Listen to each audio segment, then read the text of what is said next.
Mumbai Indians হেরে গেল, এই ম্যাচটাতেও হেরে গেল, এমনভাবেই হেরে গেল, ঠিক গত ম্যাচের মতোই তারা হেরে গেল। লখনৌ সুপার জায়ান্টসের 203 রান তাড়া করতে নেমে শেষ 3 ওভারে তাদের প্রয়োজন ছিল 40 রান, 12 রানে মুম্বাই ম্যাচটা হেরে গিয়েছিল।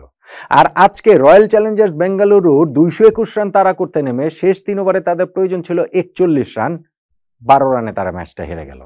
তবে গত ম্যাচের চেয়ে এই ম্যাচের ট্র্যাজেডিটা সম্ভবত আরো বেশি, কেননা ম্যাচটা যেই রকম ভাবে তারা কামব্যাক করেছিল, যখন মনে হচ্ছিল এই ম্যাচে মুম্বাইয়ের কোনো সম্ভাবনা নাই, ওই অবস্থা থেকে অসাধারণ একটা কামব্যাক যে তারা দিয়েছিল, সেইখান থেকে হেরে যাওয়াটা মুম্বাই ইন্ডিয়ান্সের জন্য ট্র্যাজেডি, তাদের ক্যাপ্টেন হার্দিক পান্ডিয়ার জন্য আসলে ট্র্যাজেডি।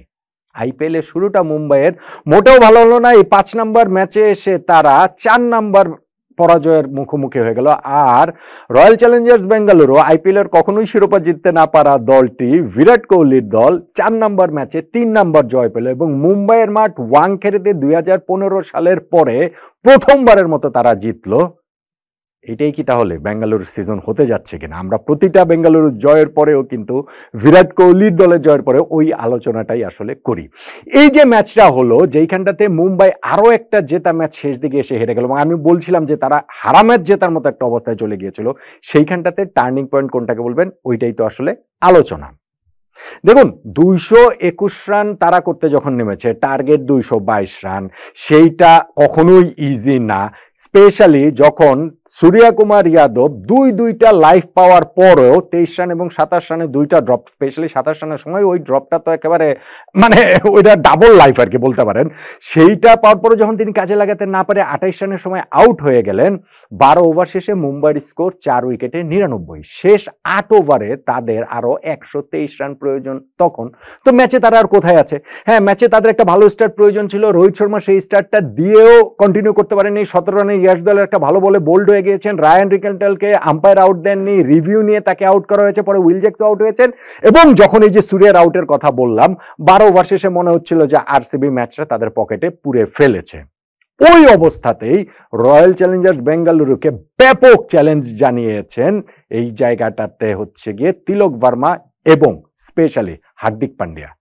ওই সময় তিনি ক্রিজে গিয়েছেন, তার মুখোমুখি হওয়া প্রথম বলে ছক্কা, সেকেন্ড বলে 4, থার্ড বলে ছক্কা, পরের বলে আবার 4, ফিফথ বল ড্রপ, সিক্সথ বলে ছক্কা, 7 বলে ছক্কা, মানে প্রথম 7 বলে তিনি 32 রান নিয়ে ফেললেন।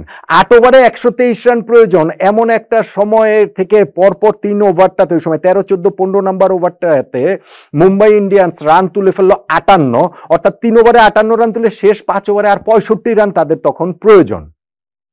তো রয়্যাল চ্যালেঞ্জার্স বেঙ্গালুরুতে তাদের লাস্ট 5 ওভারে 70 রান তুলেছে, ম্যাচ জয়ের জন্য তখন তারা ফেভারিট না। 4 ওভারে 52 রান প্রয়োজন, ফেভারিট না। 3 ওভারে 41 রান প্রয়োজন, ফেভারিট না। কিন্তু ওই জায়গাটাতে এসে তারা আবার হুড়মুড়িয়ে ভেঙে পড়ল। গত ম্যাচটা তিলক ভার্মার জন্য আমি বলবো এক অর্থে খুবই ইনসাল্টিং এ ছিল, তাকে রিটায়ার্ড আউট করিয়ে যেভাবে বের করে নিয়ে আসা হয়, এবং এই ম্যাচটাতে তিনি তার জায়গা থেকে একটা কামব্যাক করেছেন। 29 বলে 56 রানের একটা ইনিংস খেলে ভুবনেশ্বরে বলে তিনি যখন আউট হয়ে গেলেন ওই ওভারটা থেকে, তারপরে গিয়ে দাঁড়ালো 2 ওভারে 28 রান প্রয়োজন। কিন্তু হার্দিক পান্ডিয়া তো ছিলেন, পান্ডিয়া ওইখানটাতে যখন হ্যাজেলউডের বলটাতে মিড উইকেটে ক্যাচ দিয়ে আউট হয়ে যান 15 বলে 42 রান করে, এরপরে আর ওই রানটা আস্কিং রেটের সঙ্গে আর তাল মেলাতে পারেনি। লাস্ট ওভারটাতে গিয়ে ওইখানটাতে ওই ফিল সল্টের দুর্দান্ত ক্যাচ নিয়ে আলোচনা, রিলে ক্যাচটা নিয়ে আলোচনা হতে পারে, কিন্তু বেসিক্যালি আসলে যে পরপর 2 ওভারটাতে তিলক ভার্মা এবং হার্দিক পান্ডিয়ার উইকেট 4 বলের মধ্যে চলে যাওয়া, এইটাই তাদেরকে ম্যাচ থেকে এক অর্থে ছিটকে দিয়েছে, এমনটা আমরা বলতে পারি। আর তার আগে যদি প্রথম ইনিংসের কথা যদি বলেন, সেই জায়গাটাতে দুইটা স্পষ্ট ভাগ। পাওয়ার প্লের প্রথম 6 ওভারে 1 উইকেটে 73 রান তুলেছে রয়্যাল চ্যালেঞ্জার্স বেঙ্গালুরু, এবং সেখানটাতে ফার্স্ট ওভারটাতেই ফিল সল্ট যখন আউট হয়ে গিয়েছেন, প্রথম বলে 4 মেলে পরের বলটাতেই আউট হয়ে গেলেন।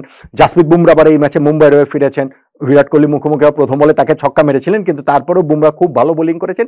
তবে ওই যে বললাম দুইটা ভাগ, একটা হচ্ছে গিয়ে পাওয়ার প্লের প্রথম 6 ওভারে 1 উইকেটে 73 রান তারা তুলেছে, আবার শেষ 5 ওভারে তারা 70 রান তুলেছে। এবং এই দুইটা জায়গায়, ইনিংসের শুরুতে এবং শেষের এই দুইটা জায়গাতেই কিন্তু অনেকখানি ম্যাচটাতে এগিয়ে গিয়েছে রয়্যাল চ্যালেঞ্জার্স বেঙ্গালুরু 29 বলে 50 করেছেন, বিরাট কোহলি 42 বলে 67 রান একটা ইনিংস খেলে শেষে গিয়ে তিনি আউট হয়েছেন।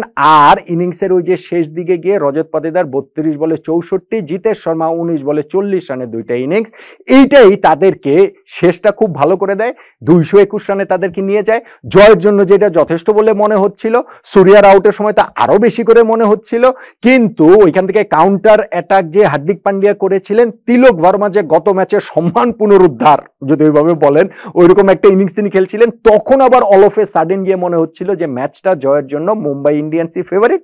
তবে গত ম্যাচে যেমন শেষ 3 ওভারে গিয়ে তারা ম্যাচটা হেরে গিয়েছে, এই ম্যাচেও তারা শেষ 3 ওভারে এসেই ম্যাচটা হেরে গেল। টার্নিং পয়েন্ট তাহলে কোনটাকে বলবেন? একটা বলা যেতে পারে যে রয়্যাল চ্যালেঞ্জার্স বেঙ্গালুরুর ইনিংসের প্রথম 6 ওভার, শেষ 5 ওভার। কিন্তু আমার কাছে এইটা ছাপিয়েও মনে হয় ম্যাচ শেষ পর্যন্ত যে ডিসাইড হয়েছে, ওইখানটাতে ওই যে 4 বলের মধ্যে তিলক ভার্মা এবং হার্দিক পান্ডিয়া যদি আউট না হতেন, দুজনের একজন যদি টিকে থাকতেন শেষ পর্যন্ত, স্পেশালি হার্দিক পান্ডিয়া যদি শেষ পর্যন্ত টিকে থাকতেন, তাহলে এই ম্যাচটা হয়তো বা মুম্বাই ইন্ডিয়ান্স জিতে গেলেও যেতে পারত। আমি তাই রয়্যাল চ্যালেঞ্জার্স বেঙ্গালুরুর ইনিংসের শুরুর 6 ওভার, শেষ 5 ওভার ছাপিয়ে এইখানটাতে এই মুম্বাই ইন্ডিয়ান্সের ব্যাটিং এর এই শেষ দিকে এসে 4 বলের মধ্যে তিলক ভার্মা ও হার্দিক পান্ডিয়ার উইকেট পড়ে যাওয়াটাকেই মনে হচ্ছে এই ম্যাচে মুম্বাই ইন্ডিয়ান্সের পরাজয়ের এবং রয়্যাল চ্যালেঞ্জার্স বেঙ্গালুরুর জয়ের টার্নিং পয়েন্ট। একমত হবেন কি?